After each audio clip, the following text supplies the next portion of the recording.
ஒரு நடிகரோட வாழ்க்கையில அவங்களோட 25வது 50வது 75வது 100வது படங்கிறது அவங்களோட கரியர்ல ஒரு மைல்கல் மாதிரி அமைஞ்சிரும். அதே சமயம் அவரோட ரசிகர்கள் மத்தியில அது ஒரு மிகப்பெரிய எதிர்பார்ப்புக்குரிய படமாவும் மாறிடும். காரணம் நிச்சயமா அது எல்லாருக்கும் பிடிக்கிற மாதிரி பார்த்து பண்ணிருப்பாங்க அப்படிங்கிற ஒரு நம்பிக்கை தான். ஆனா அந்த நம்பிக்கையை காப்பாத்திருக்கா சரத்குமார் சாரோட 150வது படமான தி ஸ்மைல் மேன். வணக்கம், இது பணிவீடு டாக்கீஸ். நான் உங்கள் பணிவீடு குமரன். இது தி ஸ்மைல் மேன் திரைப்படத்துக்கான விமர்சனம். விமர்சனத்தை தொடங்குறதுக்கு முன்னாடி இது வரைக்கும் இந்த சேனலுக்கு நீங்க சப்ஸ்கிரைப் பண்ணாதவங்கன்னா விமர்சனம் முடிகிறப்போ மறக்காம சப்ஸ்கிரைப் பண்ணிடுங்க. அப்படியே கொஞ்சம் லைக், ஷேர், கமெண்ட்டையும் பண்ணீங்கன்னா இன்னும் சிறப்பான முறையில் பதிவுகளை போடுறதுக்கு எனக்கு அது பெரிய ஊக்கமா இருக்கும். சரி, இப்போ தி ஸ்மைல் மேன் திரைப்படத்தோட கதை என்னன்னு கொஞ்சம் சுருக்கமா பார்த்துருவோமா? கோயம்புத்தூர்ல ஒரு குப்பை தொட்டிக்குள்ள ஒரு பிணத்தோட வாய் கிழிக்கப்பட்டு சிரிக்கிற மாதிரி உட்கார வைக்கப்பட்டிருக்கு. அதை பார்த்து நகரமே கலவரமாகுது. காரணம் 5 வருஷங்களுக்கு முன்னாடி ஒரு சீரியல் கில்லர் இதே பாணியில செஞ்ச கொலைகள். ஆனா அந்த சீரியல் கில்லர் ஸ்மைல் மேனை அப்பவே என்கவுண்டர் பண்ணி கொன்னுட்டதா காவல்துறை அறிவிச்சிருக்கு.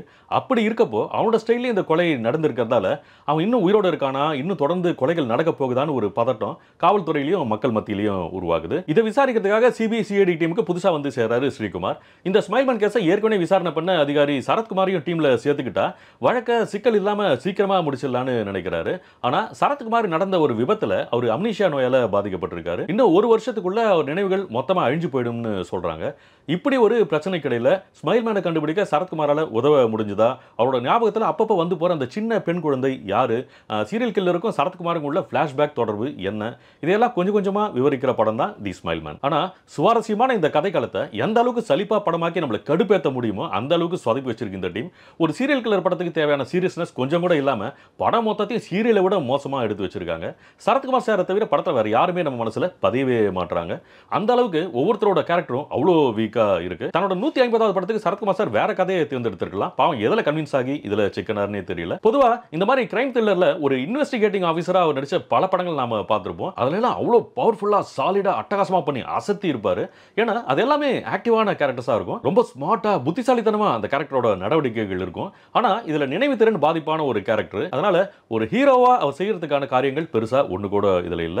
சீரியல் கில்லரா பிடிக்க போறவரு அதுக்கான வாய்ப்பு கிடைக்கிறப்போலாம் தவற விட்டுக்கிட்டே இருக்காரு. அதனால சில விஷயங்களை இவரு மிஸ் பண்றதுக்கு முன்னாடியே கண்டிப்பா அது நடக்க போறதுன்னு நம்மளுக்கு உறுதியா தெரிஞ்சிடுது. இவ்வளவு பலவீனமான ஒரு கேரக்டர் எப்படி படத்துக்கு பலம் சேர்க்கிற மாதிரி இருக்க முடியும்? அடிப்படையிலேயே திரைக்கதை ரொம்ப தப்பா இருக்கு. முதல்ல இவரோட கேரக்டரே நம்மளால ஏத்துக்க முடியல.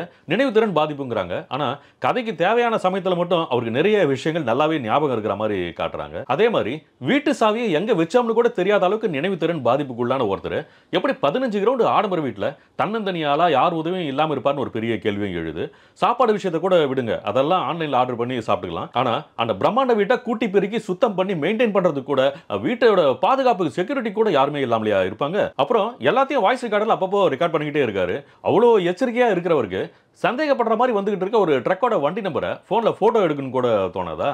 அவர் காரோட டிரைவர் சீட் பக்க கதவை வில்லன் திறக்க முடியாம பண்ணிட்டானா மறுபக்க கதவை திறந்துக்கிட்டு வெளில வர கூட தெரியாதா? இந்த மாதிரி 2, 10 இல்ல 100 கேள்விகள் படம் பார்க்கறப்போ எழுந்துகிட்டே இருக்கு. சின்ன போர்ஷன்ல வர ஜார்ஜ் மரியான் அப்புறம் பிளாஷ்பேக்ல வர அந்த சின்ன பெண் குழந்தையோட நடிப்பை தவிர படத்தில் எல்லாருடைய பெர்ஃபார்மன்ஸுமே ரொம்ப சுமாரா தான் இருக்கு. அந்த குழந்தையோட டயலாக் டெலிவரியும் சரி, அது கொடுக்குற ஒவ்வொரு எக்ஸ்பிரஷனும் சரி, படத்தில் நடிச்சு நிறைய பேர் அதுகிட்ட இருந்து நடிப்பை கத்துக்கிட்டு இருந்திருக்கலாம். முக்கியமான இந்த வழக்கை விசாரிக்கிற திறமையான அதிகாரியா அரவிந்த் கதாபாத்திரம் இருக்கு. அப்படின்னா இந்த ரோலை எவ்வளவு எனர்ஜெட்டிக்கா பண்ணணும். ஆனா முகத்துல கொஞ்சம் கூட எக்ஸ்பிரஷனே இல்லாம ரொம்ப பிளாட்டா, அதுவும் பல இடங்களை நாடகத்தனமா பண்ணி சொதப்பி வச்சிருக்காரு ஸ்ரீகுமார். குறிப்பா சரத்குமார் கிட்ட பேசுறப்போ ஒரு கட்டத்தில் திடீர்னு டென்ஷன் ஆகி கத்துவாரு. ரொம்ப கெத்தா மிரட்டலா பண்ற மாதிரி நினைச்சு அவர் பண்ணிருக்கலாம். ஆனா இந்த டேக் எல்லாம் எப்படி ஓகே பண்ணாங்கன்னே புரியல. அவ்வளோ செயற்கையா இருக்கு. அப்புறம் வீட்டுக்குள்ள பணத்தை பார்த்ததும் ஒரு பெண் கேரக்டர். பழைய பிளாக் அண்ட் ஒயிட் தமிழ் சினிமாக்கள்ல ஹீரோயின்ஸ்லாம் வாயில கை வச்சுக்கிட்டு வீல்னு கத்துவாங்கல்ல, அந்த மாதிரிலாம் அலறாங்க. அதெல்லாம் பார்க்கவே ரொம்ப அலர்ஜியா இருக்கு. படம் மொத்தமாவே காட்சி அமைப்புகள் இந்த தரத்துல தான் இருக்கு. பொதுவாகவே இந்த மாதிரி விசாரணை அதிகாரிகள் ஹீரோவா இருக்கிற படத்துல அவங்க சில காரணங்களுக்காக அந்த பணியிலிருந்து விலகி தனிமையில் இருக்கிற மாதிரி தான் கதை பண்ணுவாங்க. அப்புறம் இவரை விட்டா வேற ஆளே இல்லைங்கிற மாதிரி மறுபடியும் விசாரணை டீம்ல இருந்து அவர் அணுகி நீங்க தான் அந்த வழக்கை முடிக்க உதவணும்னு கூட்டிட்டு வந்துருவாங்க. இந்த மாதிரி எத்தனையோ படங்கள் நம்ம பார்த்திருப்போம். ஆனா நம்ம பார்த்த அந்த ஒவ்வொரு சுவாரஸ்யமான த்ரில்லிங்கான படத்துல இருந்தும் பல காட்சிகளை அப்படியே உருவி புத்தம்புது காப்பியா நம்ம தலையில கட்டியிருக்காங்க. மலையாளத்துல 5ஆம் பதிரான ஒரு படம். அதுல நம்ம டென்ஷனை ஏத்துறதுக்காகவே அடிக்கடி ஒரு வண்டி வரும். அதெல்லாம் பார்க்கறவே பகீர்னு இருக்கும். இதுலயும் அப்படி ஒரு வண்டியை காட்டுறாங்க. ஆனா நமக்கு டென்ஷனுக்கு பதிலா சலிப்பு தான் அதிகமா வருது. ஸ்ரீகுமாரும் சிஜாரோஸும் சீரியல் கில்லரோட அடுத்த நடவடிக்கையை பத்தி டிஸ்கஸ் பண்ற மாதிரி ஒரு காட்சி வரும். அதுல சுவர் முழுக்க ஒட்டி இருக்கிற போட்டோஸ், பேப்பர் கட்டிங்ஸ்லாம் பார்க்கறப்ப சிரிப்பு தான் வருது. ஏதோ ஒரு படத்துல அப்படி காட்டிட்டாங்கன்னு இப்ப வரைக்கும் விடாம டைரக்டர்ஸ் இந்த சுவத்துல ஓட்டுற வேலையை இன்னும் எத்தனை காலத்துக்கு தான் பண்ண போறாங்கன்னு தெரியல.